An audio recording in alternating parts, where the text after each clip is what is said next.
Welcome, punters, dribblers, investors and traders, to another Traders Community podcast. We got the glorious Madavi and Meta Johnny, I should say, has stepped in. Make sure if you like what we're doing to smash that like button and share and subscribe and all that good stuff. Get us excited. Make us feel like we're actually useful and valuable. Anyway, here we are, end of another week. Last Friday in February. Very tumultuous week through no fault of our own, with obviously what's going on with Russia and the Ukraine. We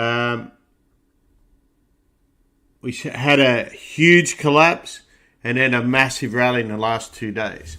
So we're going to talk about that, look at the psychology of that, and go through the charts on the indexes and various stocks that we traded and looked at. Obviously oil and natural gas, also the cryptos, a little bit of gold, and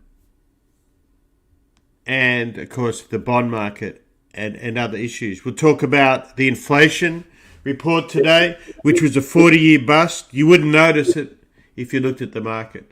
So without further ado, let's get started. Welcome, Volatility Radar.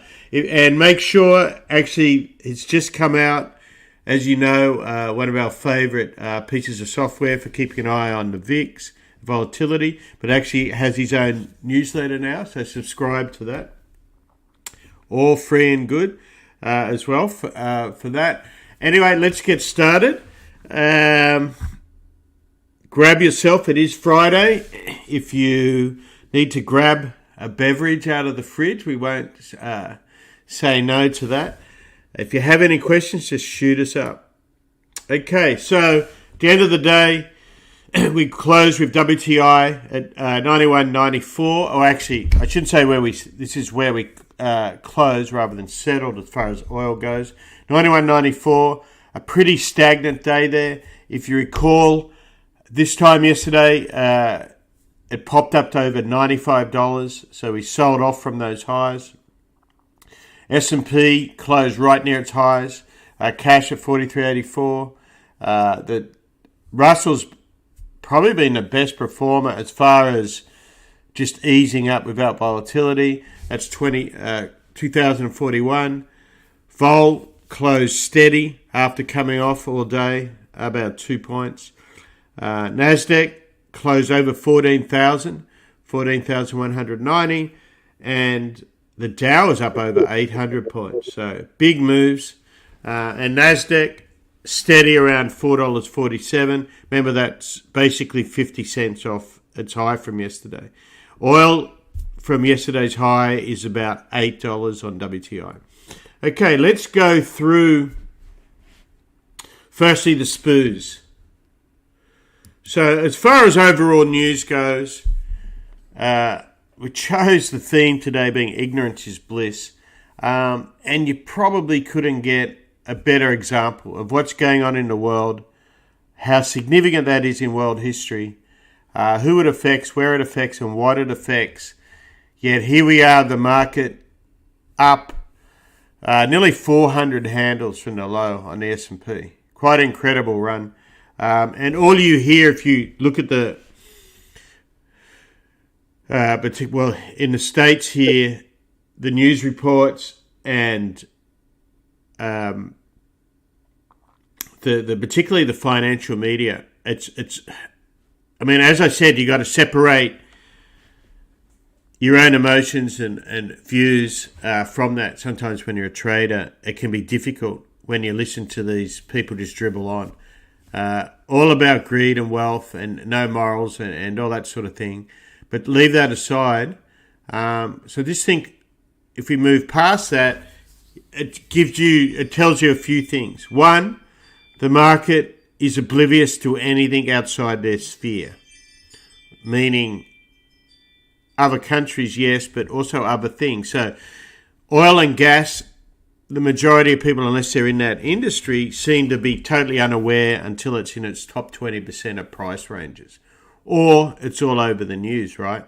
So, for example, if we took oil and gas, we all know it's been going up, not just as traders, but people who fill up their car or whatever, right? But the media only picks up on it when it becomes a political benefit to whoever they're beholden to.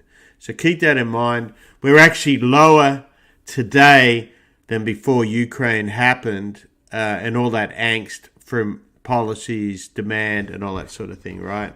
Now, you won't read that, certainly won't get that from the White House or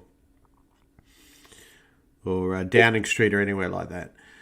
And secondly, natural gas at that angle, remember that big move was also nothing to do with Russia, right? So there was concerns with it with Nord Stream 2 November maybe last year. So keep all that in mind. So in other words, ignorant. They're very ignorant. Ignorance is bliss. They don't care.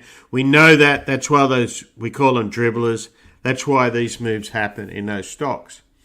And so to that end, from about once it started going positive yesterday, obviously yesterday the move to me looks very much short covering.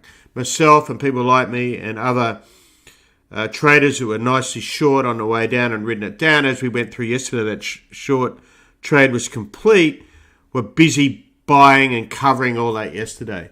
A lot of the dribbler persuasion obviously finally gave in. You could just look at the social media comments and finally perhaps turn bearish.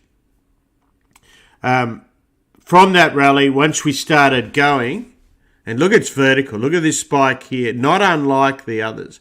So it's definitely fear of missing out, coupled with short covering, just the sheer speed of it. This one's 2 days, just like this, right? 2 weeks, sorry. This was 2 weeks, this is 1 week. But look at the power of this move. Now look where we closed. This is the 50. It's a big ask. Look at all this overhead above us. Now, to look at it in black and white, the majority volume was here and here. So if you want to think of it logically, a lot of buying here, a lot of selling here. So there's definitely big holes in people's portfolios. So if we move on, and so this is SPOOs. So NDX was perfect. It was right at the bottom. So here was a test of this low over here, right? Yeah, and a good point when we get on to crude is the overbought nature of it. Thanks for that. And that's what happens when markets get really overbought or oversold. We can surmise the why, but obviously greatly oversold to get this sort of move. Okay, let's look at the daily of this. So if we look at the daily, this was a significant move today for a number of reasons. We had the median line here, right? So everything spins around a fulcrum, almost everything in nature, right? And markets are just a reflection of nature to many effects, personality and whatnot. So anyway, we tested here as we saw in the weekly.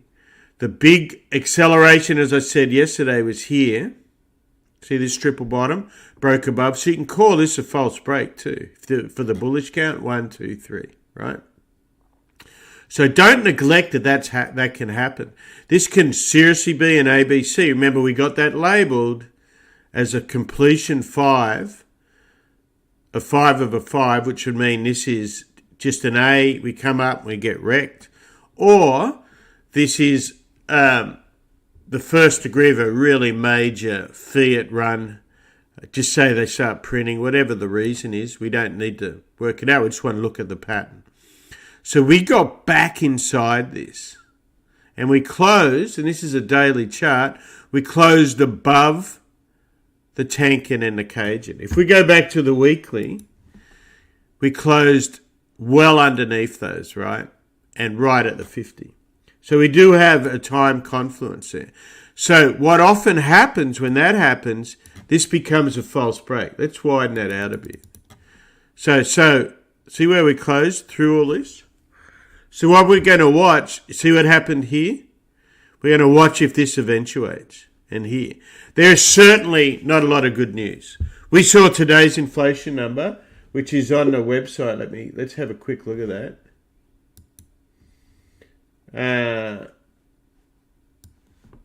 And keep in mind that this is the Fed's favourite inflation gauge.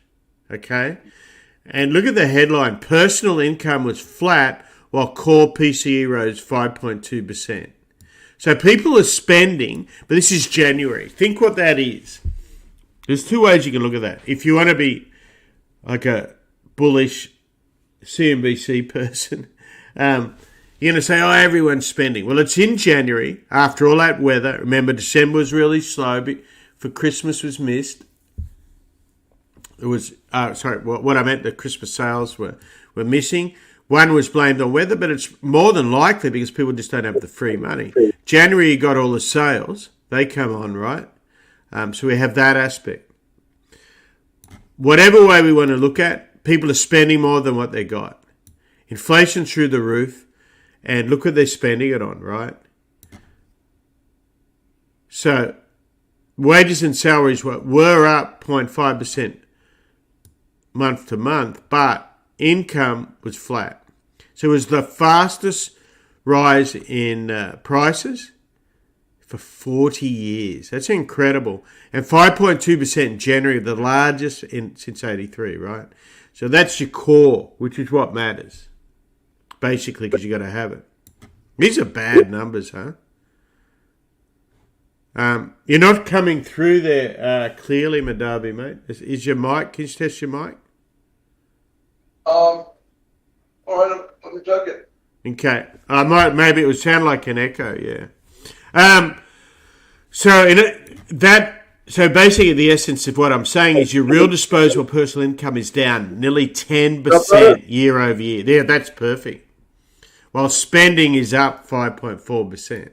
So why is that relevant? Well, if we got more inflation and if they are going to raise rates and credit is squeezed, the answer's pretty clear, isn't it? Now, if a lot of people also went out and took second mortgages out to buy stocks in their houses, and we've seen where the stocks are, that becomes a real problem. So look at that. That's your personal income's flat. Your spending's up quite dramatically in a month where everything basically crapped the bed as far as the stocks go. So enough of that. The point is, there's all this hopium out there that the Fed won't raise rates. Well, firstly, it's not so much raising rates, it's liquidity is the issue, right? I would be very surprised. And here's the other thing. In the next breath, the argument is it doesn't really matter. Ukraine doesn't matter. Well, forget the humanitarian aspect of it, but it's oil and gas, wheat, many things, many different commodities, right? Okay, so this is what we did on the 240. So we came down yesterday. Remember, we had this perfect double bottom. We rocked up here. We closed down. So when I've come in this morning, we were down about 20 handles, right? So that level there was 08. It tested it, and then it broke through in this bull flag. And it broke through that 50, right? And then we just continued, ran right up the cloud. It gave you one short and then closed right at the highs. If we look across, I mean, this is heavy resistance here. And this is very reminiscent of bear markets, as we've said. However, with this powerful impulse, you got to be aware of the other side. You know, you got to be aware of that. And that's why I mentioned yesterday, we took profit on all our swing, and then we just day traded it basically. This went further than yesterday went further than what I thought it could, and today did. So you try and stay in those sort of positions as long as you can with trailing stops. Okay? So let's just look quickly at the Dow. We talked about this yesterday, that failed break back into the megaphone. So I should make that bigger, yeah. And look where we closed, right at the Cajun. So these are weekly closes. What we want to see is how we open on the weekly. So this wouldn't surprise anyone if this is still collapses again, right? So either moves are pretty. The greed factor is so pronounced, and I think this period will go down in history. People used to talk about the Roaring '20s as probably one of the most self-absorbed times of all time, right? We don't need to dwell on that too much. So NASDAQ. So let's bring Madavi on and talk about the NASDAQ, and then we'll move on to oil, and we'll look at some of those different overboards. So here we are on weekly. So remember yesterday, it held that bottom of that cloud, and we're almost back up to the top. So that situation there. So what did you make of the NASDAQ today? And here's our daily. I think it's, just a continuation of either a bear market rally, or we're going to get back to ignoring all the inflation numbers, and there's going to be a new set of rules set in, and we're just going to continue up. I mean, this is basically where we're at right now at this point. To me, like I said, I still think it's a bear market rally, but you can't ignore it, what's happening, because you do, and you try to go the opposite way as I tried. It doesn't work very well. So you could either join them or sit back and see the conclusion of it, but it's pretty. I mean, we have literally gone almost 1,000 points from the low to high in one day and a half on the Nasdaq. And even more, I think, looking at that chart. Yeah. Yeah. I mean, how much were we up today? 200 points. We're down. So it looks like just eyeballing it, 1,200 points from the low. Yeah. So those are numbers that cannot be ignored, right? No, I mean, so remember, I think on our Twitter we might even say it, eyes front trading, trade what's in front of you. So you have your strategy, and that's why I made that very pointed yesterday, that we have these strategies, which worked out just beautifully, actually. And then you wait for the next setup, and you want all the probabilities to be in your favor, right? Because it is a probability game. No one knows for sure. And there's always unexpected consequences, bifurcations, if you will, different outcomes. And just when you think something's spot on, they come out different. As we mentioned, I was surprised that Putin went ahead and attacked Kiev and that part of the Ukraine, and he seems to be even more intent on that. And we'll see how that all falls out and plays out. So even when you may have a really good understanding, it can be really different. And you should be well aware of that in stocks, right? So all those stocks that got ridiculously overbought, then got oversold dramatically with many of them yesterday. So we had that heavy bounce, which was basically, I guess, margin selling or throwing in whatever it was. And then I think what a lot of people forget is some of the day trading rooms or proprietary trading shops situations are so big, and all they do is day trade. And Madavi made a good point to me today, is that more people have never traded a bear market than probably ever in history as far as volume goes, almost certainly, right? So, and if given that structure, they're only used to trading from the long side. So they buy the dip, buy the dip, buy the dip. Then you got the move yesterday coupled with the professionals taking profit on their shorts. I mean, this was just a very, very straightforward move, really, for those been around. You can count out the waves, classic stuff.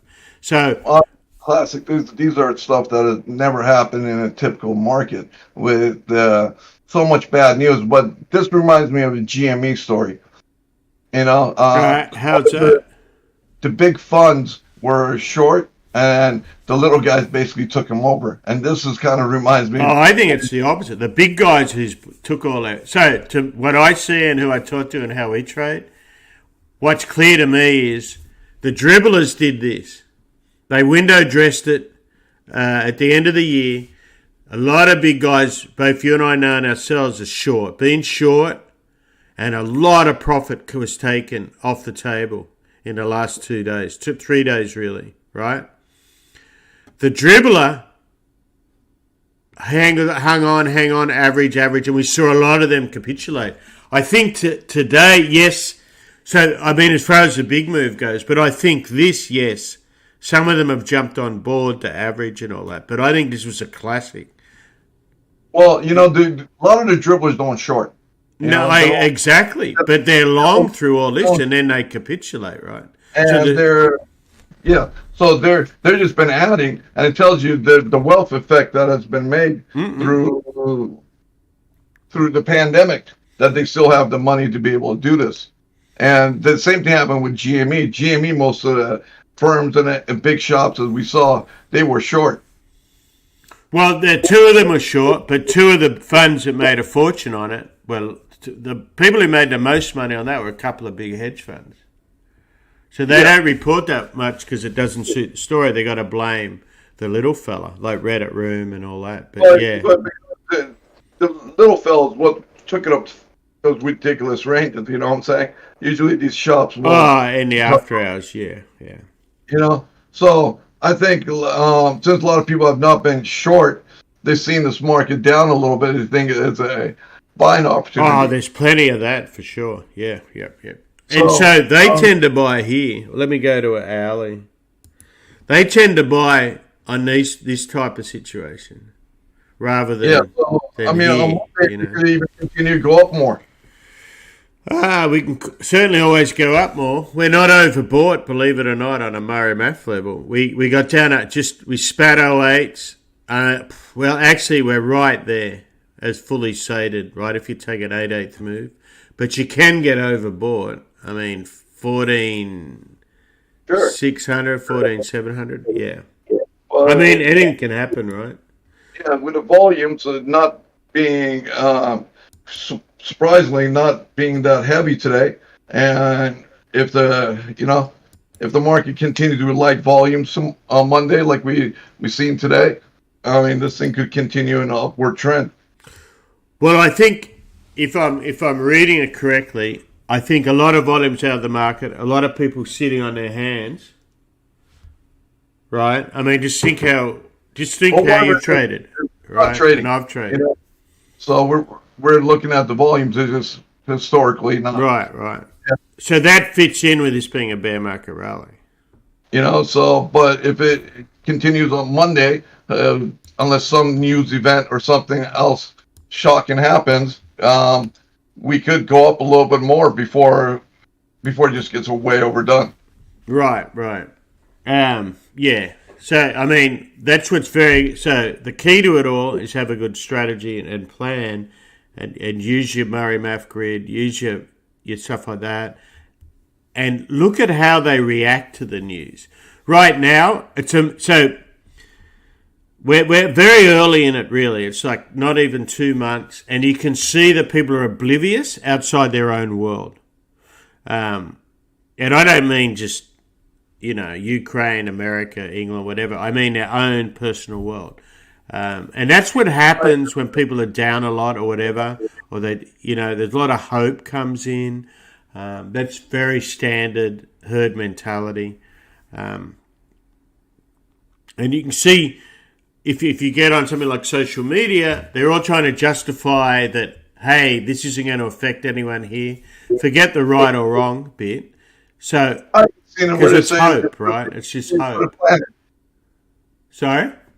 I haven't seen people talk about, well, it's good because they can feed the people. Oh, really? Yeah. Wow. Yeah. That's pretty disgusting. So, let's move on to oil. I've always found it interesting when people make those comments. Let's move on to oil and natural gas. So, oil, and we're going to look at the RSI and that 2 on this in a sec on the weekly. I'll add it on here. But you can see, as we said yesterday, it hit our 161.8% target. It spat it barely, got over 100, it was 98.50.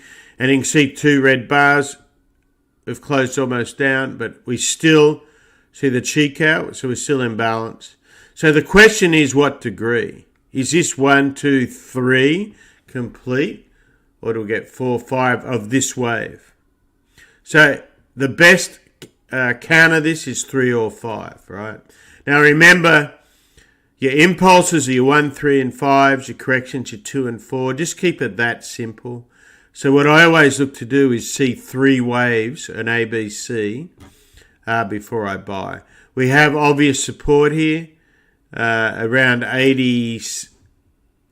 Where's our pointer? Around 86, just there. 87, and that previous high, right? Okay, so that's what you're going to look at for support. Let me add. So what I like about Sierra charts, he said, just got everything on it. Look what's on here, and for such a price, So my friend Roman tried 5, 6 years ago, told me about this. I said, nah, that's not possible for the price. Sound like a salesman, but I don't recommend much, but I do recommend these guys. Okay, so here's RSI.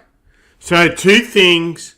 I'm more time and price, as you know, but what I do look for is divergence. So there's a pretty obvious one here. If we look at the high here versus the high here, RSI did not get higher here. So that's obviously negative divergence, right? This should be in sync if they're going to be equal. So look what happened. We had a little bit of negative divergence here. See that? So this is lower. Again, this is higher in price, but the RSI never got up there, right? And then same thing here. So obviously overbought. There is geopolitical reasons, but we have obviously, we came off basically $10, or it was $10 from the high here.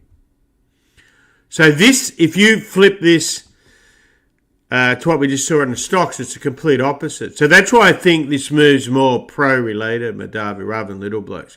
Little blokes aren't on these things, you know. So if we come down to that, so that's a very interesting overbuying right there. If we go to the daily, and again, same markings, right? So look at, you can see more specifically, remember that was a 4/8 overbought right there. So it's very well, that was, you don't see that very often, very extended, and we've come all the way back. We spat the Cajun yesterday, but closed above it on a daily. So what we're going to want to see is this 1, 2, 3, is that complete? Or are we going to get 1, 2, which means this has to go lower. So we're going to look at 240 to see if that's the case. So if we go to, where's our 240 down there? Here we go. That's Brent, sorry. We'll look at Brent in a sec. So on here you can see there is 3 waves, right? 1, 2, 3. So it is possible that this keeps going. That low is going to tell you. Okay? So look where we are on Murray here. Even on 4 hour, you can see how it works, right? Plus 4/8. And we didn't quite get down to 0.8s like we did on the other one. Let's look at Brent real quick to see if there's any real difference. It's a 240. So you can see where we got up to. This got up to almost 106. So we got in between plus 3/8 and 4/8. We came down in 3. You can see. So again, A, B, C, pretty clockwork. So this is our key level, this recent low. Okay. Let's go on to Natty. So Natty, we had that big move with Putin's moment of madness. We got up to almost 492. That was one of those easiest sells, given it was domestic, etc. And we've closed under on the week, under the Cajun, right, under the Tankin. Tankin's orange, Cajun is green, and that's the traditional colours. If you read up on the whole deal, there we go. Daily. So we look at our daily chart here. We actually didn't quite get to test the 50, but we've closed under the Tankin and the Cajun. We would need to regain that Tankin for me to get a little bit excited above this and get over the cloud, right?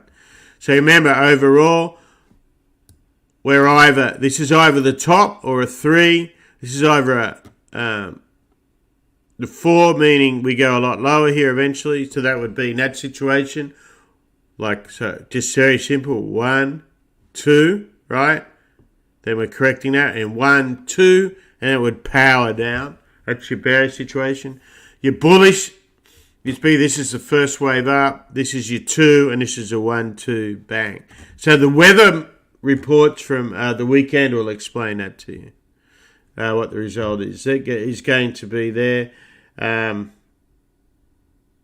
So keep those levels in mind. Pretty straightforward, really. You can see what's going on. Be observant.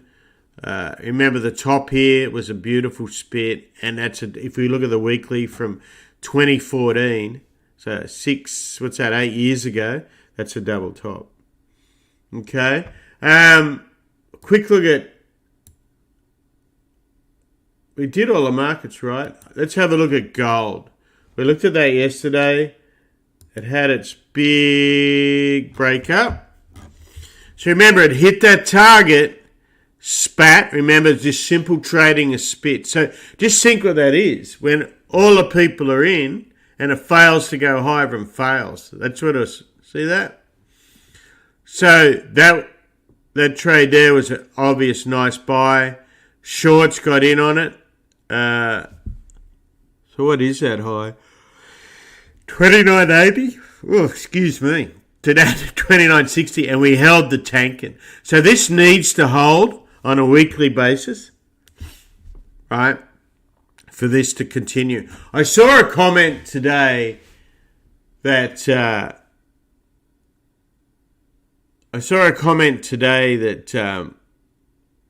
gold is an old asset.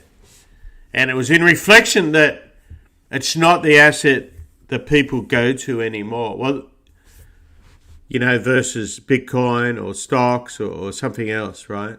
But anyway, interesting thought. It is a possibility.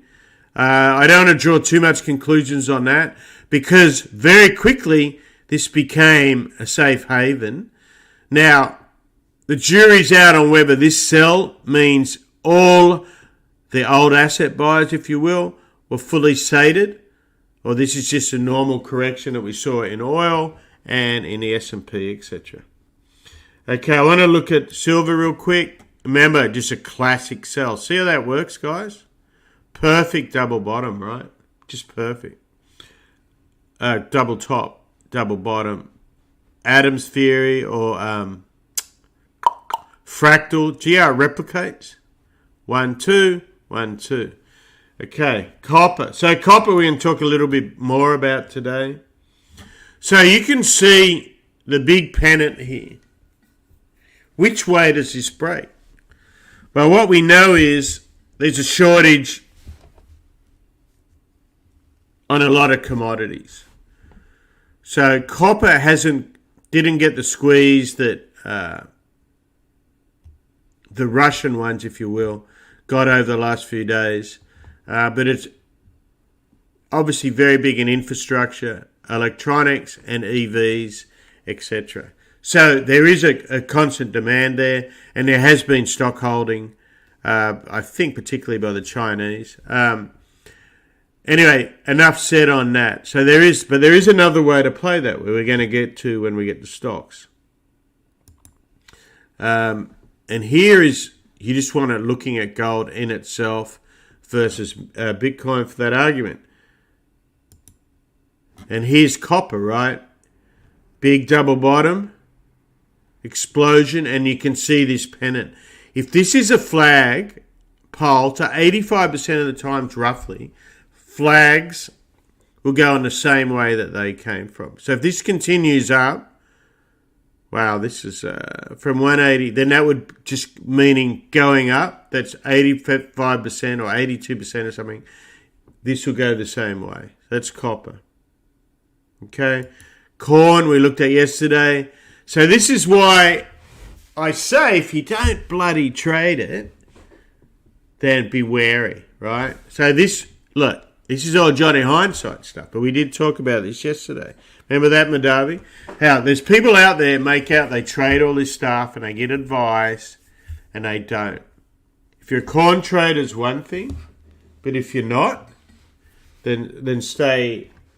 Just because you're more than likely going to be buying here and selling here in many situations, and a lot of systematics, people that don't really trade, use paper money or they might back test or something like TradeStation, something like that. Well, it's going to pick up the whole, and if you look at people's results when they come to you, particularly if they come to you to give them money, look at where it comes from. I'll look at uranium actually. Good question. And I think how we can chart that. Let me think. There is a few stocks we can look at, like UUUU. Obviously, the big one's Ranger. I think either Rio or BHP is one of the biggest owners of it too. I don't think it gets affected by Russia because no one's allowed to buy Russia, pretty much, right? Or no one will buy Russia, even before this. If you think Putin wasn't trusted before, he's done. Australia's kind of the major player in that field. But let's look at how we can benefit from that on charts. So where we talk about corn here, I can hardly hear you, Madavi. It's gone dead again. Are you on your wireless one? No. What's up? What's gone dead? Oh, I thought it sounded like you were trying to say something. No, I'm not saying anything. Oh, sorry, bud. So I was just going through, I tried to get attention earlier, how a lot of these people say they trade these things and they don't. And the reason I'm pretty black and white what we trade and don't trade. And I was just going through this corn, how I saw these people recommending it. And here we are at the end. The corn traders weren't, just the dribblers, etc. And look how it closed. And beans, sorry, mate. Short. Yeah, it was a great short up here, right? Yeah. So a lot of the grain traders were doing it. You know, I was looking at the airlines out of the UK. They're going to be a good short too. Oh yeah, let's look. Do you know some of them? I don't know. What's the major airlines out of the British Airways. British Airways. All I know of. Oh, there's one out of Ireland, Ryanair too. So what happened is they banned Russia from floating over UK, right? Then Russia came around and did the same thing. But the problem is Britain's a little teeny country and Russia is big, and the amount of air traffic to China and the land space, yeah. Oh man, they can't. That's going to cost them thousands of dollars in fuel and time to be able to put around it. Interesting. Yeah. Check out this map. Those airlines are gonna, with the amount of gas and the cost. How many actually go over Russia though? Here, I'll send it to you. Check out your Twitter. On Twitter? Yeah, I sent you a map of it. It shows a map, and you can see the damage it's going to do to British Airways and stuff. So how many people go through there though? I know to fly from Australia to England, which is one of the biggest routes for England. You don't go through Russia. Well, look at that. If you want to go through China, a lot of businesses go through there, through the eastern thing. Look at the flights. So you put it on. It's a large amount of flights over there to those areas. Well, all that's going to do is get Boris in his hairdo. You know, so that airline could, with the amount of fuel costs now and time, it's going to really affect it. So that's who we're looking at. Yeah. Yeah. So, well, okay. So I would suggest, given what England's business relationships are, yes, that'll affect them with China, but most of their relationships are with Europe and with the Commonwealth. So that would be India down here, and Australia's an afterthought to this guy. They got to reroute all those flights. Yeah, but that's just that. They might just say bugger it. So very simply, if they're going to China, so every time I've done business with people that are Australian, that deal with China, they go to Singapore, Hong Kong, or Japan. Most people who fly to Australia actually go this route. There's two routes they go. One through, where's Abu Dhabi on here? It's over there, down over there, right next to near Oman, sort of thing. That little bit there, right? UAE. So they usually go this way to Australia, or they go around through New York. So yeah, it affects this. To be honest, I think this is probably someone. Yeah, I mean, look who's reporting it, right? So when Putin shot, well, I'll just say this: when Putin shot down that Malaysian plane over Ukraine, most Asian airlines stopped going over this region. Well, I'm not talking about British Airways. I'm talking about Britain. Britain. I thought you were talking about British Airways to short the stock. Yeah. I must have heard wrong. Yeah, no, I don't see that as the UK. If that's it, I'll just say this: airlines that are going to be flying, they're going to have to reroute all those flights. Yeah, I just wonder how many do it. No one. When they shut down at Malaysian Airlines. That's the flight currently. Those are the flight that's been going on, whatever. So now all that's going to reroute. Yeah, so this is all just Russian bots. I'm reading it. Look at it. Well, I mean, so that's the... Mate, if that's their deal, then... This is like...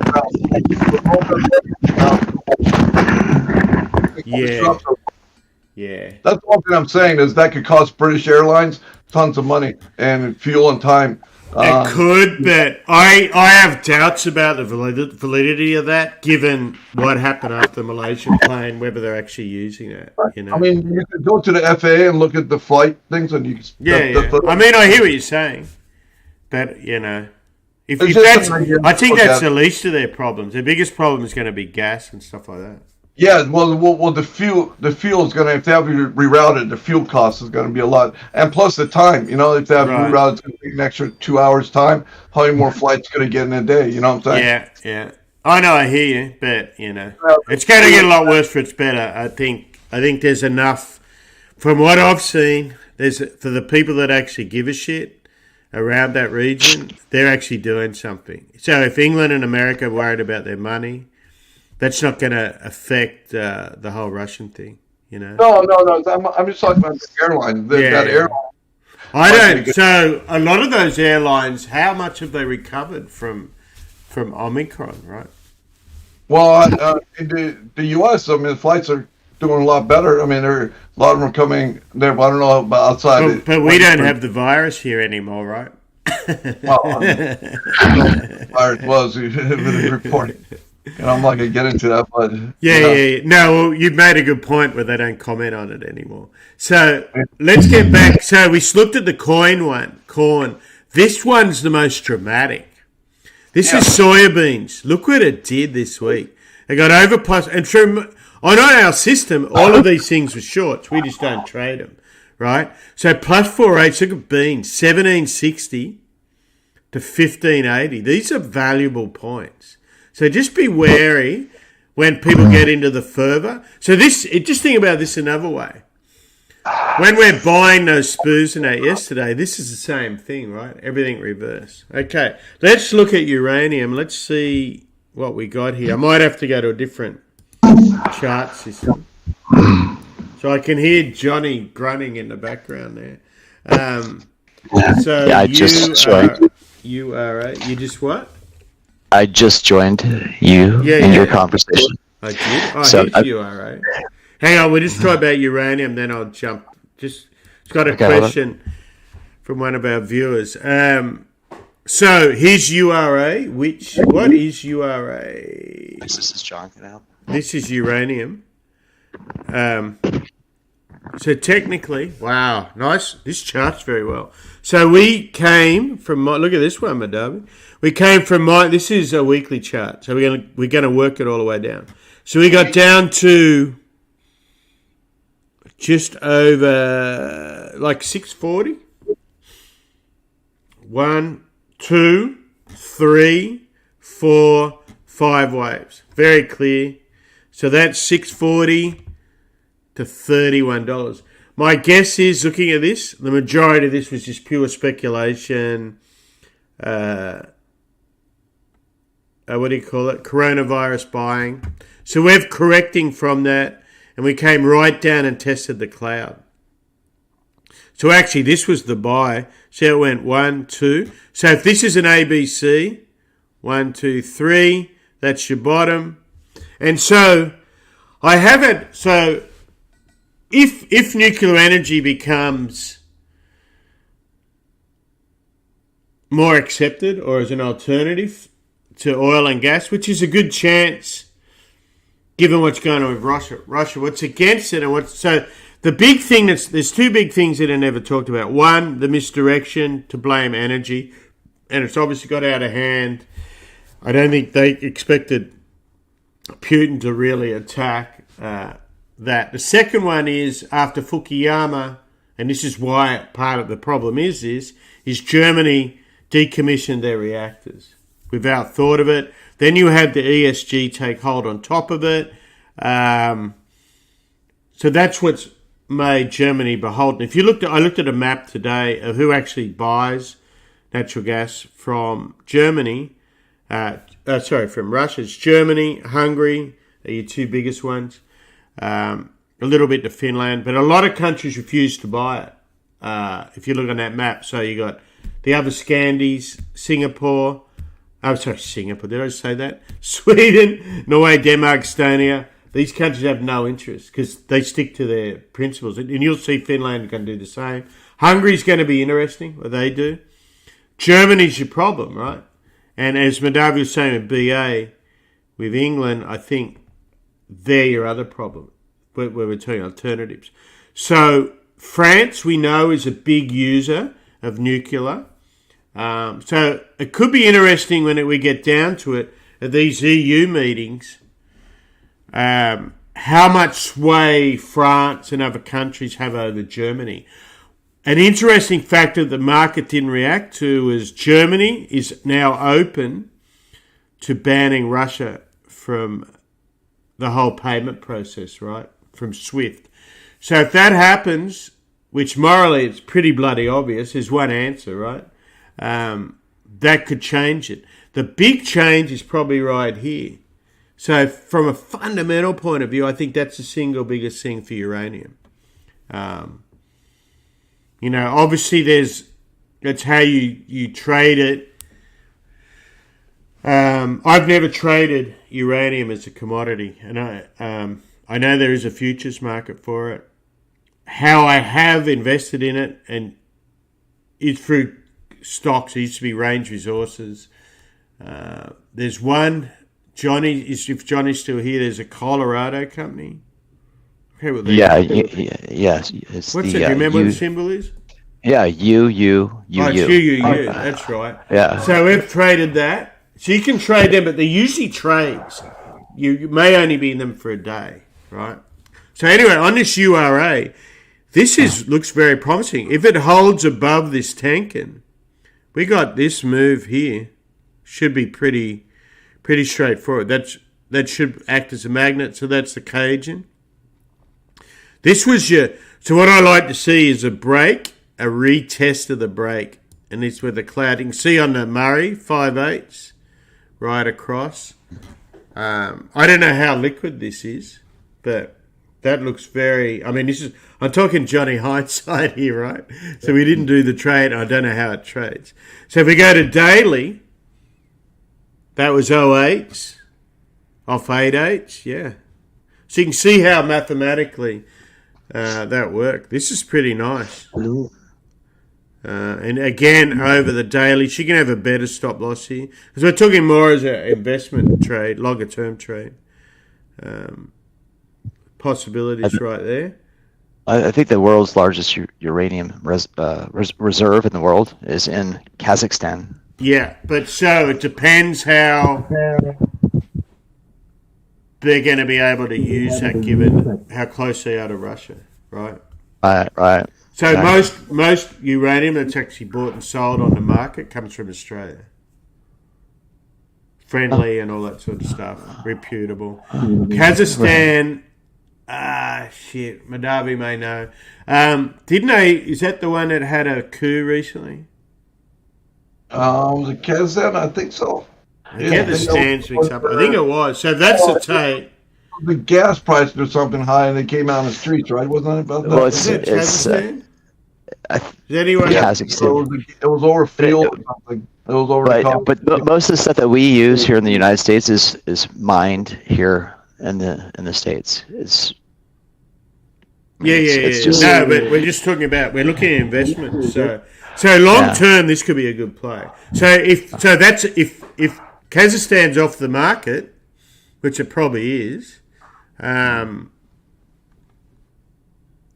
this becomes a better, like another tight commodity, right? I just pulled it up because I was interested, and the top 3 consumers are U.S., France, and Russia. Yeah, I knew France was. I didn't know America was still up there because I thought that their nukes are still pretty big, but they retired one not long ago. Okay, so what was I looking at? I was going to bring up CCJ. So here's another one, and then we'll look at UU. It's 3 years. We traded that. I remember Force. we traded it, right? Yeah, that was the one that I was recommended to look at. The Colorado one. Because they're Colorado. But there's another one too. UROY. UROY was the other one. Oh, yeah. Was that the South Africa? We made a little bit on it. So this is CCJ Daily. So this looks very similar to what we just looked at too. Very similar pattern. Actually, almost the same Murray. So you can see how I like retests. You can see if you go a long term. And the biggest thing in trading is to be patient. And you can see if you were patient, just say you took this didn't give you an 8/8 on the other one, but there's your good support. And these are legitimate. They're not like your dribbler stocks and stuff. There is a backing on commodities. And what was the other one? UUU. Well, actually, let's look at that weekly. So UUUU, and there was UROY. Look at this weekly. And you can see these are heavier bars, meaning... Well, I wonder what that was. But see how it touched the cloud? We need to look at these a bit more, Johnny. Thanks for these, Vol. UUU. I want to look at UROY because I vaguely remember it. The other one was, by the way, the one Camco that was in Canada. I think they're on the stock exchange. Yeah, they're one of the big ones too. Where's UROY? Look, so here's... Yeah, so UROY was a little one. I think we did this spike. When was that? Yeah, see, look at that, August, September. So as I said, a lot of these just become trades. Now, the other two we looked at have more oomph to them. This is a younger stock. It was probably an IPO or something. But again, came right into the cloud and the intersection of Murray and the breakup. So you got 3 things. I look for 3 things. You got a test of the pennant, retest. You got the Murray and you got the cloud. You had 3 things on this. We completely forgot about Uranium, didn't we? We did trade that for a while. And what was the other one you just mentioned? UUU. Yeah. It's 3 U's or 4 U's? 4 U's. 4. There is a 3 U's. What's a 3U one? It doesn't say here what they actually are. Yeah, so let me pull it up. I guarantee you I bought this on mistake thinking it was you. There's only so many U's. Oh, wow. So this one from memory, you had Christmas or something with your nephew, and he told us about it, right? Yeah. So we did, I think we bought this little pullback. We didn't get this. We made a little bit of money here. We weren't in it here, I don't think. But you can see, so here's a good example where dribblers get hold of something. We just saw all those other real stocks. Look how much this got overshot. Because it was probably unknown to hear. And that's some of those trading rooms started talking about it, or the dribblers on Twitter and stuff. That's a nice trader too. All of them have this in common. So they're obviously trading together. See how this is weekly, they're all come in and held this cloud. And they've all come into this breakup point. So what I think you have those all and watch them together and see which one leads the other one. Okay, that's pretty good. Any other questions on uranium? I think that's pretty well got And it. just if people don't know, that since I'm from Colorado, Wyoming's been in talks with Bill Gates and a company that he's starting to. Oh, don't tell me Bill Gates is in uranium too. They're building a huge power plant there, a uranium-based power plant in Wyoming. Oh, a nuclear power plant. Yeah, nuclear. Where is our crypto? Well, while we got Meta Johnny, let's move on to crypto. So crypto had one heck of a move yesterday too. What I noticed today though, it didn't go up vertical like. Remember, I don't trade this, but I watch it. Johnny trades it. Madavi will have a trade in it, but I've never traded it, and now it's to the point where I'm too stubborn to trade it, right? Or I'll lose a bet with Madavi, actually. But let's not talk about that. So we looked at oil reverse. Stock market had that powerful move, right? So we saw oil reverse, soya beans reversed. Who was the other one? Corn, all reversed hard, right? So that was your dribblers getting in the end of them. I hate to use the term dribblers around commodities. It's nothing sacred. But anyway, in all serious matter, this went with stocks yesterday. It didn't today. So usually that's a sign when this doesn't go to the NASDAQ. And so, okay, if Bitcoin doesn't run hard over the weekend, that would suggest to me that the NASDAQ is ready to come off. Would you agree? Because this is your real speculative element. But that's just something to keep an eye on. Here's Bitcoin. Sorry, mate. It's kind of like FANG. People look at the top stocks on the exchanges, and those can dictate how well the rest of the market does. Like Apple, it can pull the certainly market. the hard core beat. Yeah. So yesterday's run was definitely brought up by Apple, Microsoft, and Google and those guys. And Bitcoin and Ethereum are the same. They kind of help the entire rest of tokens that are out there, or for that, yeah. Crypto, but I think they also influence the speculative end of the NASDAQ and the little Russell. Right. So it's becoming, everything's more tied together now. I think more than ever. I think it's integrating as part of. I would say this is just replaced back in the day. So it's just sort of speculation. I would compare this to the internet boom and things like that. The real. Did you remember those stocks, Madavi? I mean, you just had to have .com on the end of your name and they bought it, right? Remember that? Exactly. We all saw that. So I think it's got more. See, I think this. Yeah, there's obviously a dribbler element in the altcoins, but I think it's more the punter in this sort of stuff because it's fast. It's got size. Look at the depth in Bitcoin and Ethereum. Well, back in the day where I had this radio station, you remember? Oh, yeah. I'm still mad at you about that. Yeah, so it was trading at 20 cents or 10 cents, and they put .com on it. It went up to $30. Yeah, and I always, to this day, I say, mate, why didn't you call me? Oh, you wouldn't have bought it. You got children now. That was your exact quote. And you don't want to know how much he made on that investment. Oh, yeah. Yeah. And how many houses you bought with it. Johnny, will we ever forgive him? No. So we're two of his best mates. I'm just saying. College, put it that way. Yeah. You could have.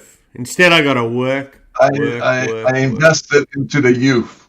If you guys think about it, history kind of repeats itself, because back That's then you my had all the point, pink yeah. sheets Yeah. and all these speculative, crazy .com made up type companies that are out there. Mm-hmm. And then that's what's happening with these dollar coins out there. There's Boom. That's what I'm talking they call them about, bro. shit coins, and then the ones that are going to be the players, like an Amazon and blah, blah, blah, blah. Right. So The youth is a terrible thing to waste. So, Johnny, Yeah. So that's just something to watch. I don't think we need to. Just the fact that this did not go with the others today. I mean, it was a 100-handle move on the spoos. Okay, so let's talk some of the stocks. So one play we did today was, and I showed that we went through that copper earlier, that massive big pennant. Okay, so personally, I think the best way to trade copper is actually not copper futures. A few reasons. One, with the roll on it can be tricky.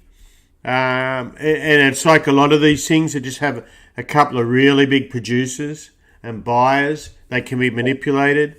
Cattle's probably a best example of that. But you see it in silver and gold. So that's why a lot of good gold traders or gold investors just buy the physical, not the paper, right? And I think Madavi might have talked about that the other day.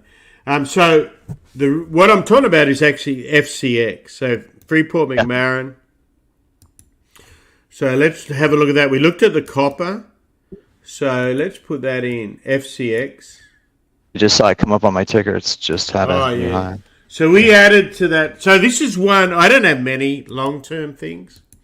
Well, there's a decent amount, I guess. But so there's a couple that I have. Obviously, being Australian, Texan, Estonian, whatever the hell I am, I'm very influenced by commodities and aware of them. So FCX is one of those companies that nearly went bust because if you know the history, and they've been saved a few times. They were notorious for getting in the things at top. The big one, of course, was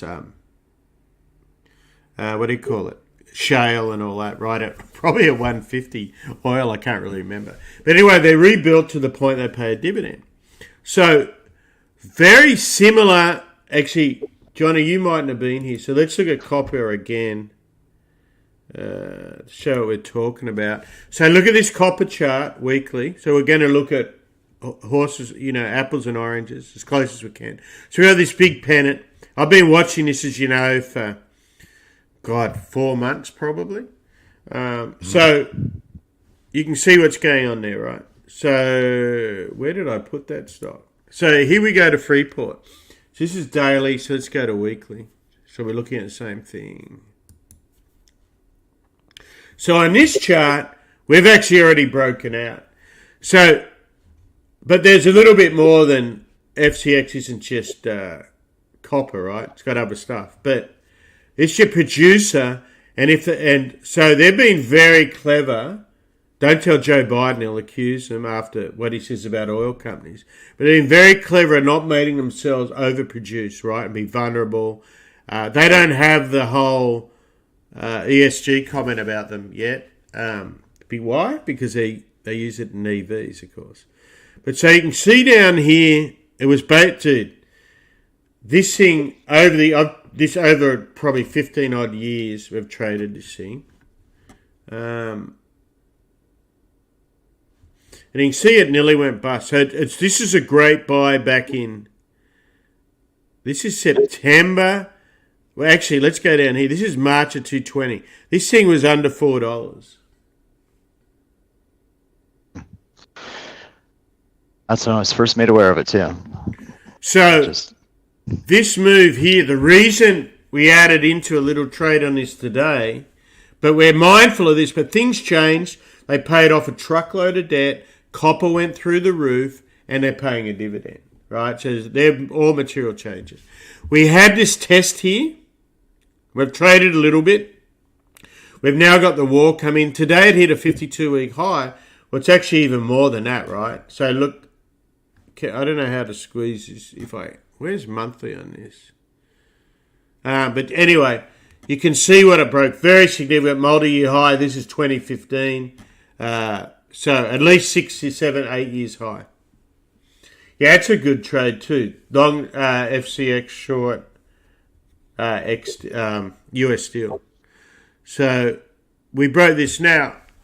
This can be a triple top, of course, right? Said Johnny. Yeah. But if it breaks, it tends to go in bursts, but jiggity bursts. So a trade he'd put on today was buying the stock as it broke here, this little pullback. You can't really see it on a weekly. Let's go to a daily. So you can see it ignited yesterday, right?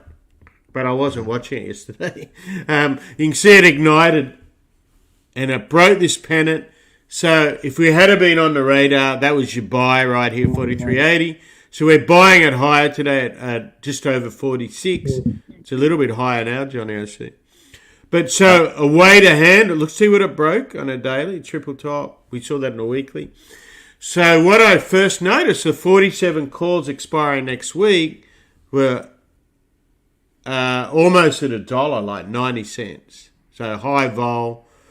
So the way I like to play a trade like this, given you're buying at high risk, but it has broken these levels, you're getting, I think it was 85 cents. So that puts your level down here. And if it does go up and close above 47 on Friday, all good. Worst case is you're going to make your $1 and then you're going to make your 80 cents. You make $1.80 on the trade, right? So, but you're buying this as not just as a day trade, right? So that was a nice setup I saw today. One thing I thought about too is there's MP Materials, and you know this because but they reported yesterday and they went up. They were up today, but I had forgot all about them. And probably the reason why is I started seeing uranium, then we got into the Freeport McMoran. But then I, after the fact, thought, what about MP? Because that's their symbol. Yeah, so MP looks... So these, what's pretty obvious, these two, I mean, they're real, right? They're not like the dribbles. They're real. No, this is real. This got down. Look at this, is the same level. If we had been watching, it was an obvious buy, actually. Ukraine, Russia, materials. I mean, in hindsight. But... that's bounced from 38 to... That's bounced $8 in the last two sessions with the S&P. And, I mean, we saw this, $4, I think, or $5 on Freeport. Very strong. And if you look at... so a lot of these, I mean, that we know, Rio, of course, everyone knows. I saw Vail going by. So Vail, these are daily charts. Look at Rio. Got down here to 42. Boom. So this is your biggest Are they the biggest? They're either the biggest or second biggest aluminum or aluminium producer. I can't remember if it's Alcoa. They bought Alcan. So obviously they control these guys and BHP, pretty well your biggest commodity guys in the world. And just boku money. Those familiar with it, China tried to threaten Australia. Australia pretty well said, bugger it, we'll rip up the contracts. So these guys just make a fortune on Rio. If they're losing on iron ore, they're making it on coal or something else, or a different market. One of them owns, it's worth checking, one of them's got a big swag of uranium too, I forget which one. But that's a similar pattern, Johnny. Look at this trying to break up. So I saw Vail, which is South American iron ore, hitting highs at the end of the day today. Let's have a look at that. I haven't looked at these for a long time. They have a lot of problems geopolitically, etc. But very similar, right? So these are good sectors to watch. Now, obviously, if you're commodities, so pretty well if you're Australian, Canadian, South African, Texan, you're familiar with a lot of these names, right? Persian. Right. So you can see what this one has, these moves different to the others. This is an ADR because it had a few environmental disasters and the political disasters, right? I mean, that's common with a lot of these. Yeah. There's a big thing going on right now with Iran, isn't there? And uranium. It was in the news. Well, yeah, you're talking about the Iran deal. Yeah, they're actually going to move forward with it, with their purchase and use of energy consisting Right. of. So that's it. Yeah, I think so. That Iran deal's on the table. I'll put it. It says Iran to enrich uranium to 20% even after nuclear chief. There's like several hours. 1 hour ago, they just came out with one. Yeah. So they're going to use it more as energy. But I think Madavi know better. But I think Iran has their own uranium resources, right? I think they have to buy it anyway. So here's BHP. Yeah, that's what I thought. Yeah, I guess some uranium's found in Iran. Yeah, that's what I thought, yeah. But again, that is a good point. That's another demand for uranium, right? Yeah. I just actually I pulled it up when I said that, and yeah, there's a lot of news on it just within the last hour. Oh, right. So this may be a more important thing that we even thought of when we first bought FCX or report. You remember today was kind of random that we just picked that one out, but it fits with what's happening in the world today. So maybe that's good information for people to look what's going on around them and see what's happening in those particular markets. So basically, uranium, your biggest demand. So there's obviously with the media, the fear and it's war and all that, but really the biggest demand is energy, right? Yeah, exactly. So a lot of people have had umbrage with this banning of Iran, not from nuclear deal. Is how can you tell a country that they can't have nuclear power? Forget the weapons bit. When they were telling Ukraine should have kept their nuclear bombs. Right, they should have kept them. Oh, they never gave that up. I thought they wanted less nuclear bombs. Well, so they gave them up. That was part of that Minsk deal, right? So they trusted Putin. He was the guy, and the US on that. So I guess they're not liking that. But on uranium energy, so there's two views on it. And to be honest, I go backwards and forwards on this. One is the waste is so brutal, like we know about that, disposing nuclear waste. The accidents, like Fukushima, 3 Mile Island. Is it 3 Mile Island? Yep. And things like that. Versus, it's very clean energy. It's the cleaner, like the waste. So the waste is the damage. What's really interesting, and this just shows you how people truly are sheeple. The waste that comes from rare earth and nuclear, electric cars and all this sort of thing, it's very, very. It's not the same, but it's very, very toxic and very long lasting and disposable. Right? That never gets a mention. So because it's not politically correct to say that, or incorrect, however you want to say that. Is that fusion versus fission? Those two are the difference between 100%. One makes money and one doesn't. It's like hydrogen cars, right? We can do that. And that's your perfect energy, right? So there's a lot of things that can move on. So anyway, here's BHP. So BHP, all of these are not unlike the uranium chart we just looked at. Big corrections. Right, what was this gap down? Wow. So that was when China couldn't buy iron ore anymore, I think. So there was a price collapse in iron ore. So if you're going to trade BHP, Vale, or Rio Tinto, it's all about iron ore, right? You got to know that price. Then you got Glencore and everything with coal. So yeah, interesting topic, all these energy plays. So what else did we trade today? Yeah. So here's one that really worked out good for more Madabi than myself, because I did just part of it. Was Etsy. So if you recall, we walked through the good and bad of this trade the other day. We saw calls on it. The difference was, this is daily. Let's go to an hour. So the difference as far as what I did versus what he did. So for margin restraint, I just basically sold the calls, bought them back, made some dough. What he did was, and that was up here, I guess, or here. So we got this, got a bunch of that. He took profit on his calls, got a bid out earlier, but he kept the long calls at 145 that he bought at to hedge this, right? Because I just bought something like 210 or something. They obviously expired worthless. His have become worthless down here. He kept. I think we talked about this yesterday. He sold 153s last night because he had the 145 call. That was a great trade, Madavi. And then look what happened. It came all the way down here to 132. So remember, he's got the short. Worst case, he's got the 145. But you could...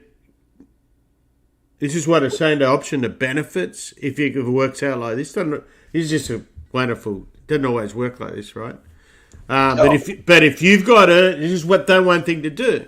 So you do the earnings play, you get the high vol, which is what we did, cover it. You got to know what your risk is, and then you keep. In this situation, you keep, and it can go the other way if you don't put, but you keep on your protective put that becomes worthless, and you never know, you get gold, and this one became gold, right? So these things can happen. Always be aware of that. And look what happened. So the dribblers bought this thing all the way up here. The dribblers paid up here, and then they probably sold down here. I don't know. But you don't really care. You're just playing the market, your maths.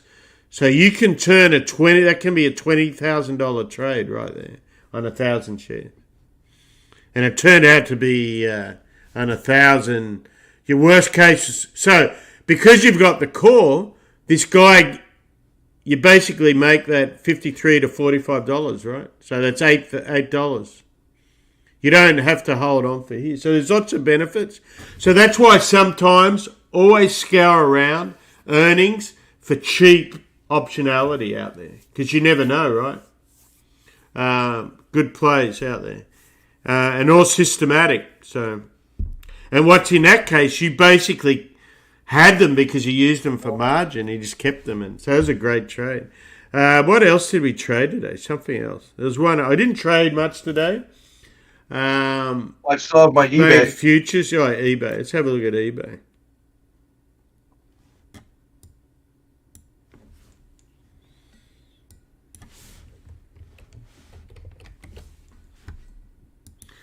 So eBay, there was something else I traded. What else did I trade? Let me see. So give you that MOS, what was it? MOS? Which one? Oh, yeah. Mosaic.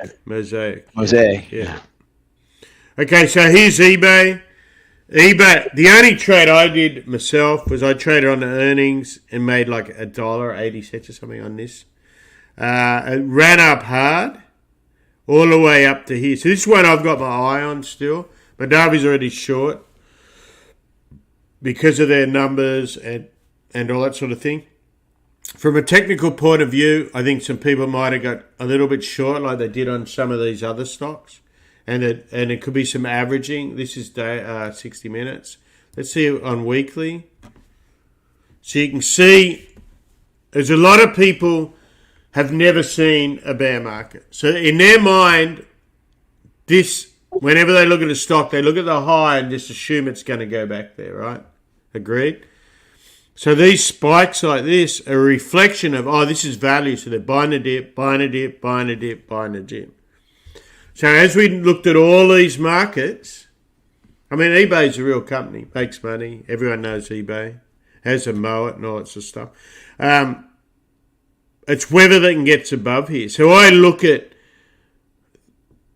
now that we're just above, we're kind of right there, at the tank and whether we can get the cage in, right? So it's another buck or so.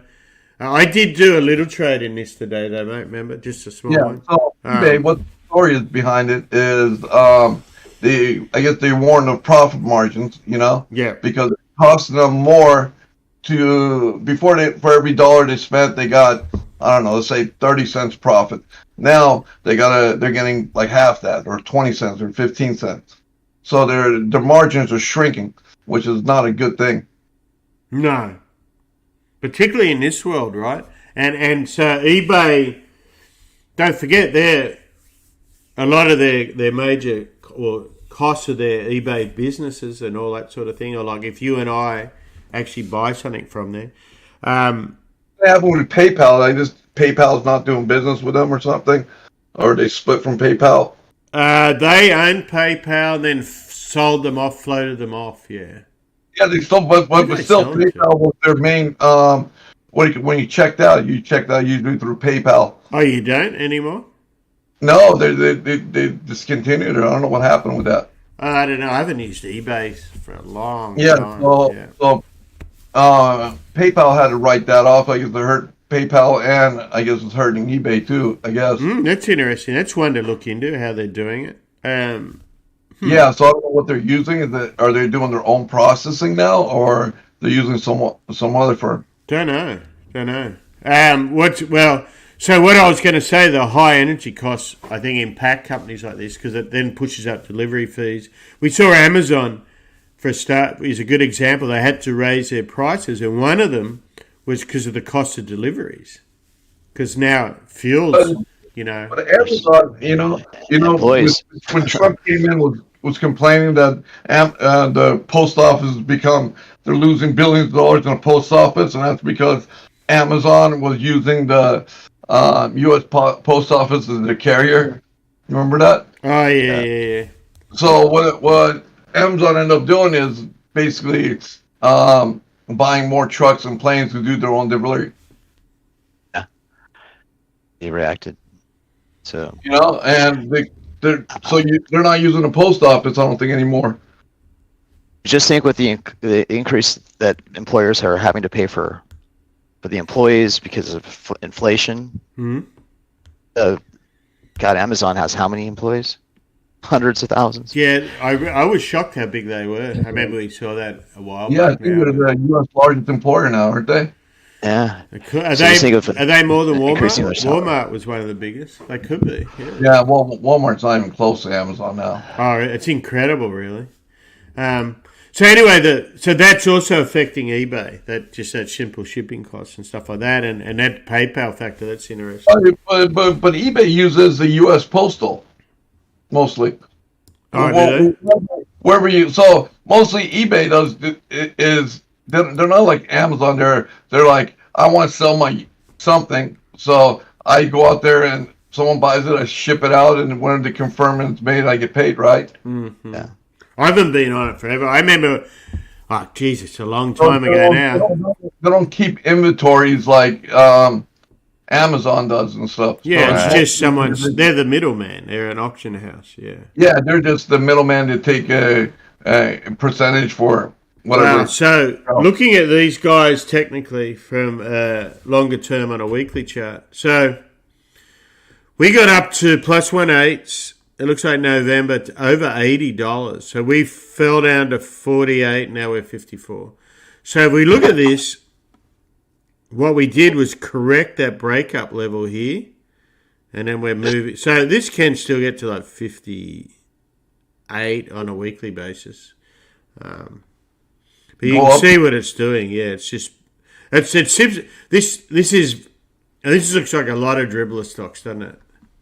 I guess it's in that space, tech and everything. 58 and stuff. Basically, if you look at over here where the breakdown is, look way down there. Here? Yeah, that's where I think it's headed to. The $24 could well be, because it could be a losing business too. Yeah. So this went up with what do you call it? It warned, and this is through the greatest stock market, right? And if you really look, it's really kind of the lost decade for Amazon. We just had eBay, sorry. We just had the greatest market where stocks have gone 300, 400%. the stock's on like 30% maybe. Well, I just wonder if this has lost a lot of its business to companies like Etsy and stuff like that. Well, it's lost a lot of its business to Amazon, really, because Amazon gives free delivery and they offer the same things that. So when you put a post out of your business, you put it on Amazon and this, because a lot of individuals still sell. I just knew, so the only thing we've ever done is back in the day, buy CDs and records and stuff. So how long ago did we do that? Yeah, so it doesn't really have a niche. So I'm probably not your perfect person. Yeah. So they're competing with Amazon, because Amazon now takes your stuff to sell too. So if you want to sell something, sell it on both. So a lot of these e-commerce things. So if you open up a Shopify account, you'll get an account on Amazon and eBay. But where would you? So eBay used to be like an auctionary, which is not too many. So you can hawk stuff, right? Yeah, but if I want to buy something, I don't want to sit there and bid for it and see if I get it. I wait 3-4 days. I want it now. Right. So I want it now. Yeah, hey, but so you get NFTs. You can transfer things through smart contracts. Don't you love that? What do you mean? So people used to go on and they wanted to get rid of a record or a poster or something that was of value, and you go to eBay. I never personally use it, but anytime somebody would buy something, it's like I bought it on eBay because it was cheap. So now you can do the same thing through OpenSea or these different what you guys call crypto. Yeah, so you just throw a smart contract, you take possession, you can get the but that's digital just for NFTs. Right? Yeah, if no, it gets NFTs. to that, yeah. Well, Check it out. But if you bought a piece of art, you could have just the certificate of your ownership, the smart contract, and you could pay a little extra and actually get the physical product delivered to you. Yeah, but I mean, business is not that big right now. It's not that big. Mate, everyone's broke. They got no. So there's only so much money. I mean, you buy an NFT. The nicest way I can say it, you're pissing money against the wall. It's something you don't need. It's digital crap. It reminds you every other bubble. And you got inflation through the roof. So if you've got that much disposable income, fine. That's a finite group of dead shit. God bless you. Well, you can laugh all you want. You compare it to any other bubble. The only value I see it even working, and is where it's linked to something like you're talking about, like a collectible or something like that. But it's riddled with fraud and just every other game. Bunch of Ponzi schemes. I mean, that's the real world. Well, the real point is that we evolve. I think eBay was kind of the humans don't evolve, mate. You're shitting me. Look what's going on with Putin in Ukraine.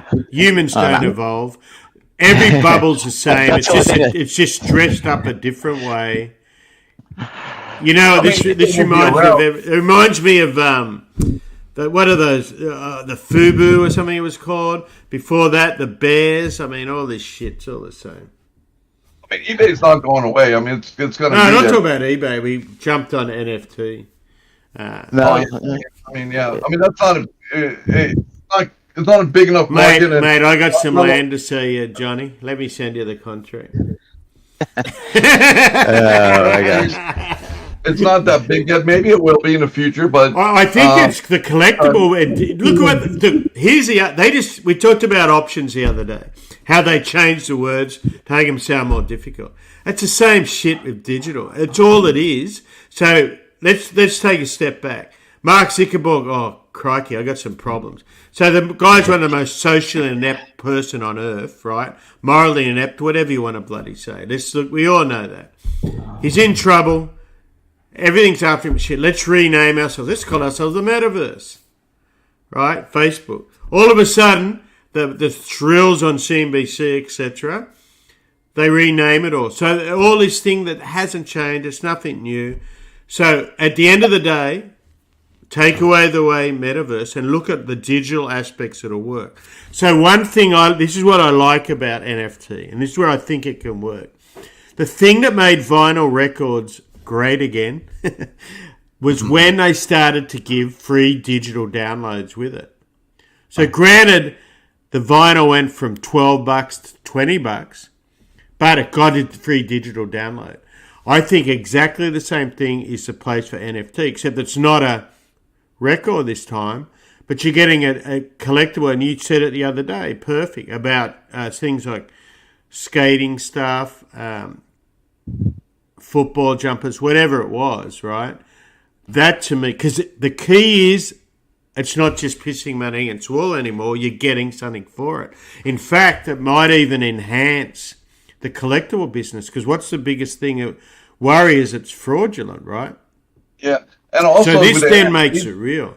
But I just hate the word, putting that word NFT, knowing we all know the bad bit of it, with that. So I think, and I think whoever nails that, that's going to be the Amazon of that business. Does that make sense?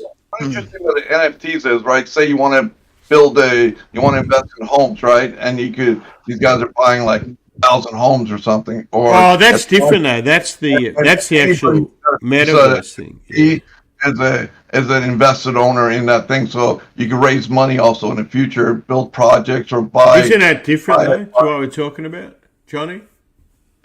Well, right now they've had some problems with, I think, what you allude to when you say fraud and this, that, and the other. Yeah, just a few. Well, they've just completed, and this is actually just today. They came out with a thing that they completed this contract fix, which is going to help listing fraud. So it's going to have measures to keep things in check with what they, nobody wants to be taken to the cleaners or, robbed, stolen, dribblers do. Whatever it is. Yeah, but here's the thing: that type of marketplace, it's a $1 billion marketplace. They do so many transactions that I don't think you guys really know. Yeah, we follow it. Yeah, there's a lot of money to be laundered, my friend. Have you not looked at the cocaine trade? Exactly. So I think that there's a lot of stuff that it's constantly being addressed, just like with everything that's new. It's gone through. And also, one thing with these NFTs, like some guy buys it for like 200,000, next guy buys it for 8 million, next guy buys it for 50 million. That's his dealer. Yeah, that's the laundering aspects of it. Yeah, 100%. But what I think, in all jokes aside, I seriously think there is value in that whole digital with collectibles, and not just collectible. I mean, I want to buy the Staples Center, all right? They put in an NFT, and then everybody could. Now you could be like the big. Investor, you get your seat and all that. Well, so here's another thing that I think could eventuate. So we know that Johnny's. We talked about before the metaverse, the land sales, and all that. So a lot of it will be worthless, but if that's tied into something that's more legitimate, like a physical house or a physical, like, so here's someone ran by me this the other day. I don't think you're in Cancun, I think, partying it up. But so you remember when you go to a fine restaurant, like a fine wine bar, steak bar, you can buy a locker for your wine or your cigars and stuff like that. So tapping into that luxury market with the NFT kind of as an add-on, and it doesn't sound silly to me. It's kind of down that end, I sent you guys. It was an interview with a girl that was early on and now is a consultant to all these different large retailers that are buying their online or meta world gift shops or it's shopping kind of mall. that end, yeah. It's kind of, but the cool thing is that if somebody gets into the metaverse, okay, they go to Sandbox and they go to the mall where Yves Saint Laurent is doing a promotion, they'll go in, and if they spend a certain amount of money, they actually get back money that they can use in real life. Right. That's my whole point. When it's real, it's got to have a real connection. Otherwise, it's like the coolest concepts in marketing can now be even better than they've ever been before, because they're giving lipsticks that they only have limited number of the certain color that all the girls want. There's only a couple left. If you get in and participate in so your their wife, online... reading between the lines, your wife's been on it, huh? No, I was watching this interview and I said, this is a really interesting aspect of going in the metaverse and why are these retailers wanting to spend money to buy a store near a stadium where well, you know the answer to that. It's because everyone else is doing it. They're just sheep. No, but they do these real world promotions, and it's just kind of really interesting. And you got to open your eyes and just see where these marketeers are going with the promotion of it. It's kind of interesting. So, how good are those energy companies doing now, right? The energy companies. Sorry, retail companies. I just got sent a message on something. Give me 1 second. It's something to do with energy. Yeah. So my brain is late in the day. It's struggling. Yeah, it is. It's Friday. Yeah, it's just. And I can just see that bottle of wine sitting over there. And pointing to it. I send you guys stuff. I send you guys stuff sometimes, and I should just start. We have to have in the traders community website a little section for like ideas that we don't necessarily agree with, but here's some links. but maybe check it out. All day, Form your own opinion. But yeah, so what's good is there's a lot of interesting things, and all these things usually there's something we're not even thinking of. Exactly. It's amazing what you don't know sometimes. Yeah, that's true, 100%. Well, I think we've pretty well covered everything. We've all gone all the way down to. So, is there anything? Let's have a quick look. I put out the bond market chart here. So, if you look at this chart, you can see that we battled all week and didn't get back over 2%, other than a tad here today. And the market seems to be ignoring it. And this is because of the high inflation. And we saw bonds, so basically yield up means bonds down. So we saw bonds rally hard yesterday with the whole Ukraine deal. Safe haven, as we saw with gold, mirror image. But at the end of the day, you can see there is no fear of inflation. That's reality. I mean, the stock market went up hard last 2 days. We had big inflation numbers. And this is the futures, the current futures, March, Feb. So this is something to keep an eye on, right? And if I look at bonds today, they actually finished higher on the week, but they gave back half their price. And so if you look at the bond market, certainly doesn't believe inflation. And it's not for the reason that prices aren't up. They're more of the belief that it's going to kill growth, growth's going to come off, and we're going to go more deflationary path in a sense. So that's a misnomer in itself. We know real wages are way down, but it's hardly deflationary if you still have inflation. So the word deflationary used to apply to weaker growth and that sort of stuff. So a lot of the dribblers kind of misquote a lot of that, right? So do you think we're going to head towards stagflation? Higher unemployment and higher inflation? Well, you have high inflation combined with high unemployment. And then we're not producing. You know what? I know that's the standard answer, how it used to be. But what's happened is most of this inflation is because of one-off events like the pandemic, ESG, mismanagement, all that sort of stuff. If that opens up and people have changed their ways enough, which is what happens, people find what's necessary and not necessary. That's kind of where I was getting to with NFTs.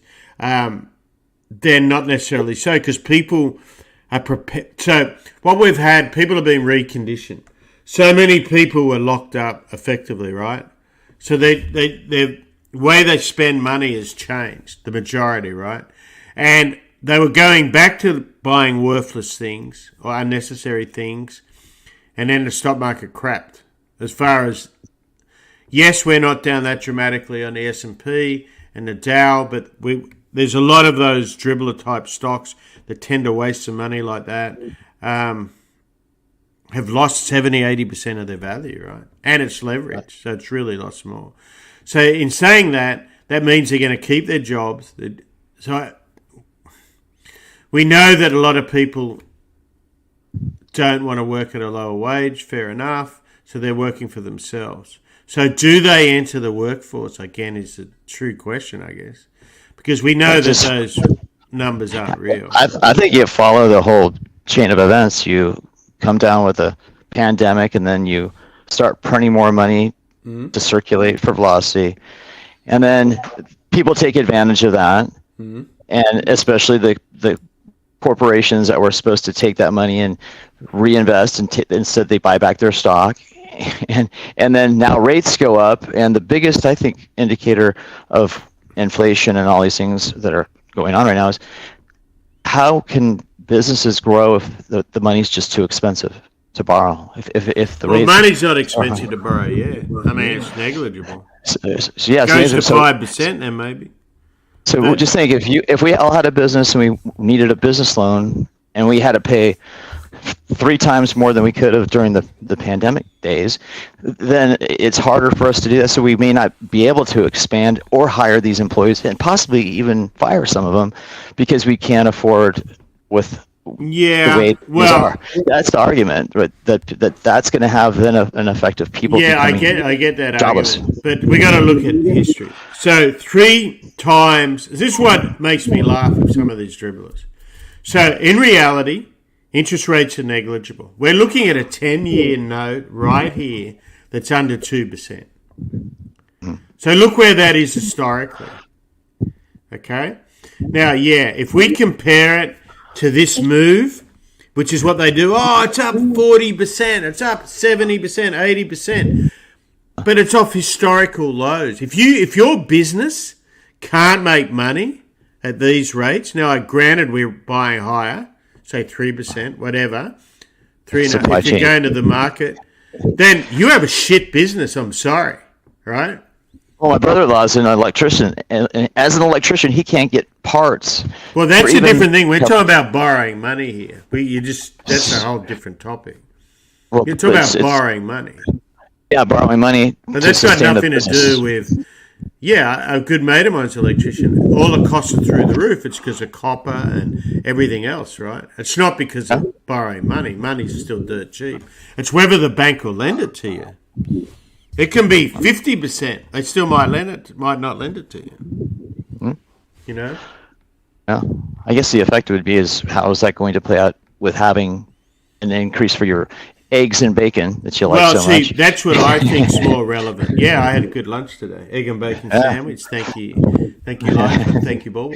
And then all the employees at the supermarket want higher wages, and so you got to come up with that if you're a business, and then you need more money. That's not. But hang on. We're just talking about. Let's keep our eggs in one basket. We're talking about the cost of money, not the cost of other goods. So what I'm saying is the interest rate bit is negligible. It's whether you can get the credit is more relevant. As far as costs of goods and inflation, it is real and it's very expensive. Look at energy. Go fill your car up. I know. Right? Things like building a house, as you just pointed out. Electricity, plumbing, building supplies through the roof. Cars, you can't even buy one because of the supply chains. Right? I mean, they're just through the roof. So that, to me, is more the inflation aspect, not the money. So I think that's where people get it really, really wrong. I think the interest rate... The response to everything was to print more money, printing more money. That's what happens. People, they weren't out spending it. They were not paying their landlords. They were, as businesses, not reinvesting. So that was also because... You're talking about the pandemic. It was more because of the social justice bullshit that got overdone. I don't mean bullshit in a disrespectful way, but it meant you could do whatever. You could write, you do this, you don't pay, to all that responsibility thing. It became a political thing, and the damage is there, right? Now, yes, if you're not paying rent to BlackRock or someone like that. It's a little bit different to a guy that's worked his ass off and saved up because he didn't want to play the stock market and bought 3 rental properties, right? That's who it really hurts. And then the bank calls in their loan because they haven't been able to service their mortgage. But those people are irrelevant in this political hate machine, right? So yeah. But funny thing is, then Joe Biden bails out the people who didn't get their rent or get their renters to pay. They were made whole by the government once again, giving money to them. So these things are all mismanaged so bad. Mismanaged is a nice way of putting it. It was almost like an experiment that they have no idea still to this day how it's going to turn out. I believe 100% that. The best way I can describe the whole bailout and the printing of money is the Fed and that had no idea, because the government has no idea about anything. Just look at what's going on in this whole Ukraine thing of the US, the redirection and just how they really had no idea. And it's a constant number of band-aids. And what's even more bizarre is people look to the Fed to solve everything, yet common sense told you this was not real. The stock market, all these dribblers, right? Stocks, That's Chemo over here. He doesn't think that thing's common. There's no common sense anymore. No, there's none of it, mate. None of it. There is no common sense anymore. No one has it. I have it. Well, that's different. But yeah. Australian or Estonian or whatever. Well, it depends what war we're fighting, right? So. But anyway, all jokes aside, I think the whole bigger picture is the liquidity, value, and what I nearly want to piss myself laughing, if I can say that. When I see people going on about inflation, deflation, and all this crap, particularly on these dribblers out there, yet they're the very same people who are telling you to buy stocks $300 higher or 4 times. I'm like, oh, okay, yeah. Do you really understand the concept of wealth and value and knowledge, right? So, but we've seen it every time, and this time it was different. It's never. What's sad is a lot of people too that are your dribblers. They're relying on what they believe a lot of times by the media or by people who are in the trading, financial markets. It's kind of like you really have to pay attention to the whole thing and do your research. Otherwise, I found out the hard way that there's ideas and concepts, and there's the market. And at the end of the day, mate, the market's always right. And value is what the market. It always comes home, mate. Rubber meets the road. Go, Johnny. Go, Johnny. So, I mean, that's exactly it, right? And people forget all that, and they mock you and laugh. That's the whole thing. Any blokes on Twitter that bags people that are short, bags people that are long, and it's usually because they're not the same direction, and laughs or tries to mock them, is just shameful and not worth the piece of whatever they write. Is not worth. They're usually self-indulgent wankers, is how we would describe it in Australia. Just laughable. And unfortunately, those people will lead people astray. It's like if I want to find out if I need my appendix out, I don't go to the bloke on the corner. I go to a doctor, right? If I want my car fixed, I go to a mechanic. Not to the bloke on the corner who knows everything. And that's how I view the internet with stocks.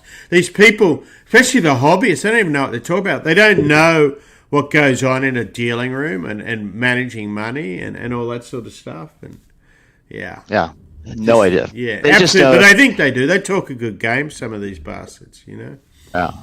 But a guy will go buy shares of Chevron or Amazon. It doesn't matter. But it's because he knows he's seen Chevron, he's pumped gas before, maybe he's bought stuff on Amazon.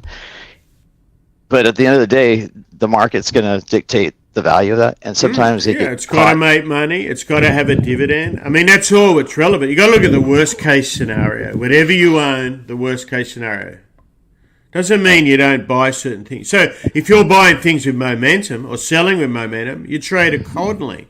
Tight stops, you look at your charts, that's what that's all for. If you're buying it purely on value, it's got to be real and, okay, what's their dividend?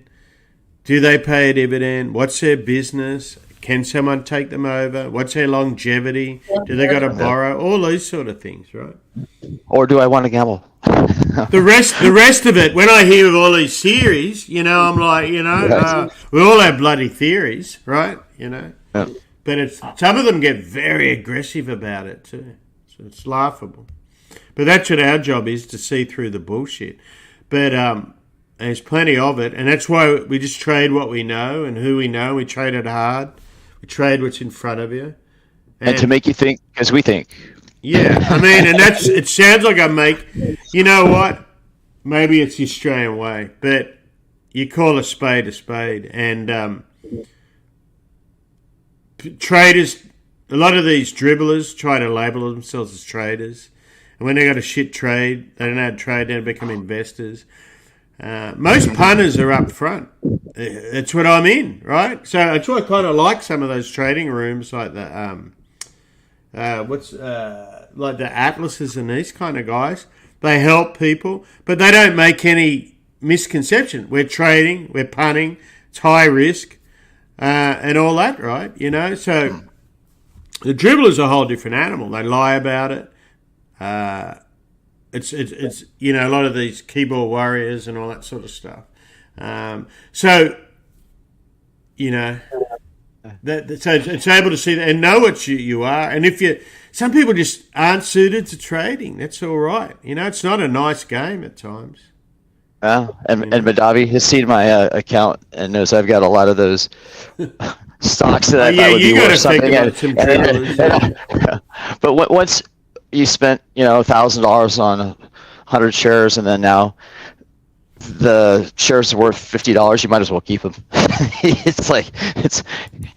They lost all their value. And that's just toilet paper or wallpaper. Yeah, it's like this is just a memento to me to remind myself how much I had and put into this and how much it's worth now. So maybe I don't do it again.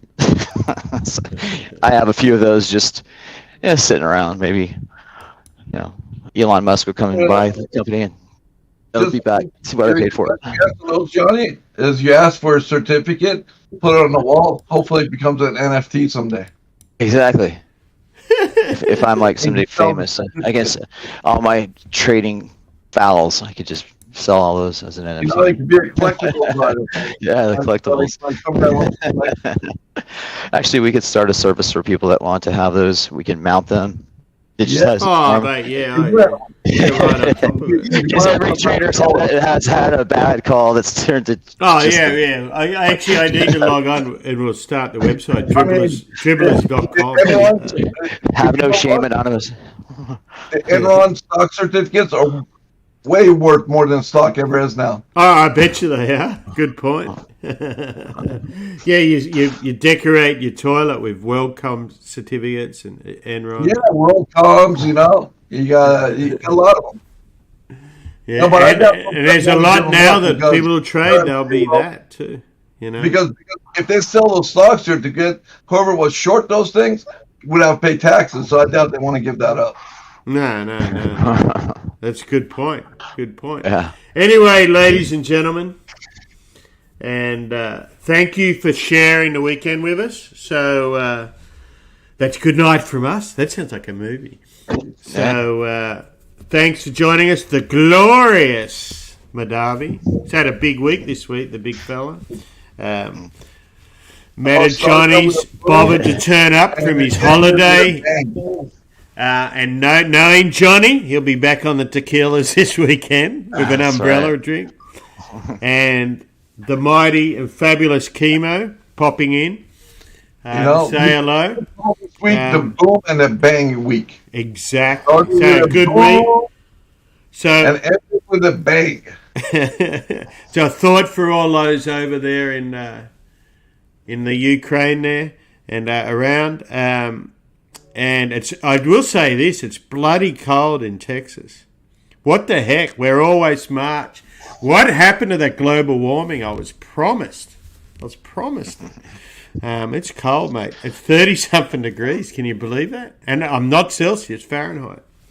So, everyone, thank you for joining us, and thank you for all those that contribute to the community and help the different traders. Be sure to do what do you want them to do? We want to smash the like, subscribe, share, go back and like all those other videos and all that. And ring that bell.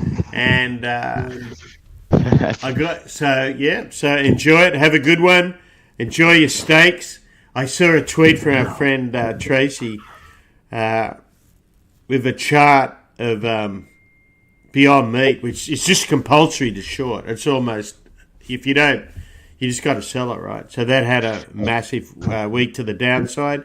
So God works in mysterious ways. Don't it's offend real any meat of our and it's non-eaters. fake meat. One's natural, one's not. So anyway, thanks for joining us.